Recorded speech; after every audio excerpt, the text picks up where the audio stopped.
They say you can judge a person by how they treat those who can do nothing for them.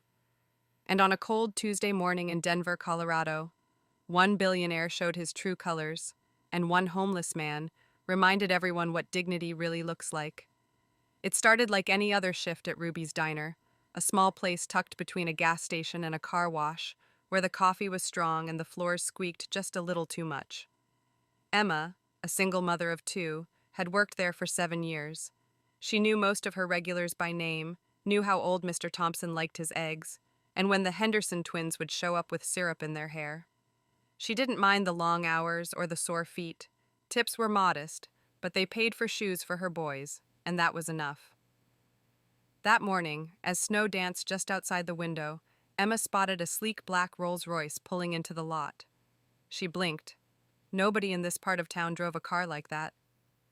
The engine purred to a stop, and out stepped a man in a charcoal suit that probably cost more than Emma made in a month. Jonathan Bellamy. The name meant nothing to Emma, but it meant everything to the headlines. Tech billionaire, investor, philanthropist, founder of Clean Core, the biggest energy company in the western U.S., and, more recently, subject of a few whispered scandals involving worker strikes and unpaid overtime lawsuits. He walked into the diner with the kind of confidence that came from always getting what he wanted. Emma greeted him like she did every customer, warm smile, coffee in hand. "Morning," she said. "First time here?" He glanced at the cracked linoleum, the chipped mugs, the fluorescent lights overhead. "Unfortunately," Emma chuckled awkwardly. "Kitchen's a little slow today, but I promise the pancakes are worth it." He didn't smile, just adjusted his gold cufflinks and sat near the window, away from everyone else. At the same time, over at table 9, near the kitchen doors, sat a man no one noticed. He wore an old army jacket, a red knit cap pulled low, and shoes with duct tape wrapped around the soles. Daniel. He came in once a week, always ordered the cheapest thing on the menu, coffee and a side of toast, and left a crumpled dollar as a tip. Emma never rushed him. She brought him extra jam packets and called him Sir, like it mattered, because it did. Jonathan Bellamy ordered a full breakfast: steak, eggs, pancakes, fruit, coffee, extra hot. Emma served him like she served everyone, patient, polite, even when he snapped at her because the coffee wasn't the right shade of brown. She smiled through it. She'd had worse. What she hadn't expected was what happened when the check came. It was $28.95. Jonathan Bellamy pulled out a titanium Amex, waved it in the air like it was a burden to use it. Emma processed it quickly, placed the receipt gently on the table with a pen. "Take your time," she said. But he didn't need time. He signed his name in a single stroke. Tip, £0. He looked up at her, stone-faced. "No one in your position should expect handouts. It's bad for the economy." Emma's mouth fell open. He stood, buttoned his jacket, and walked past her like she was a shadow.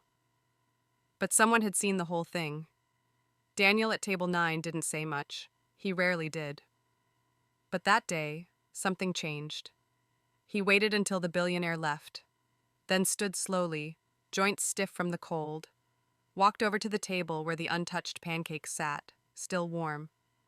He picked up the receipt, read it, folded it once, put it in his coat pocket.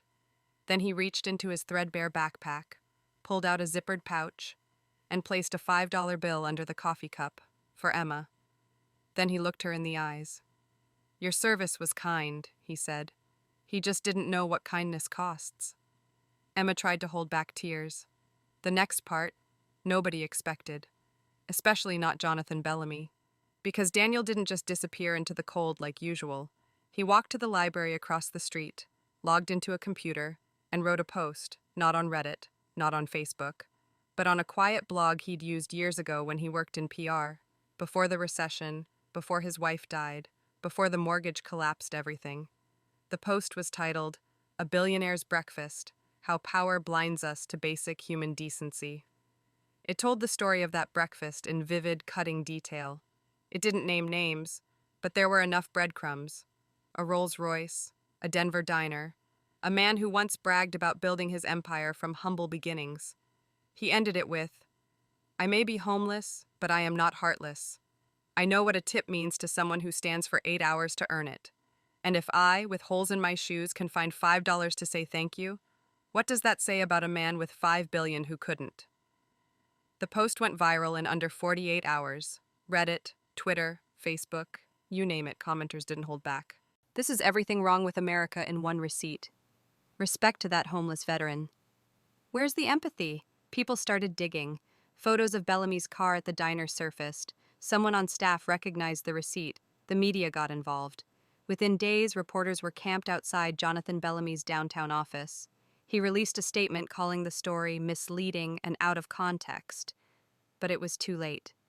Meanwhile, Ruby's Diner became the place to eat in Denver, lines out the door, locals tipping 50, 100, sometimes 200%. People started asking to sit at table 9. Emma got offered interviews, but she turned them down. "This story's not about me," she said. "It's about how we treat people who serve us." As for Daniel, the veteran who lived on the street, he didn't stay on the street long. Someone started a GoFundMe. The goal was $5,000. It passed $100,000 in a week. An anonymous donor paid off his VA medical bills. A local nonprofit helped him get housing. And when reporters finally tracked him down, he gave only one comment. "I didn't do it to go viral. I did it because I've slept on cold sidewalks, and I know the warmth of a waitress who still calls you sir when nobody else will. That kind of dignity deserves a thank you." Jonathan Bellamy's reputation never fully recovered. His board voted him out 6 months later. His TED Talks were taken down. His philanthropy events dried up. But Emma? Emma got promoted to manager, got full benefits. And on weekends, she started volunteering at the shelter where Daniel now helps other veterans get back on their feet. They say you can tell a lot about a person by how they treat strangers. That Tuesday morning in Denver, a billionaire failed the test, and a man with nothing reminded the world what gratitude looks like. Thank you for watching. If you want to get more of that kind of stories, press like and check out our channel.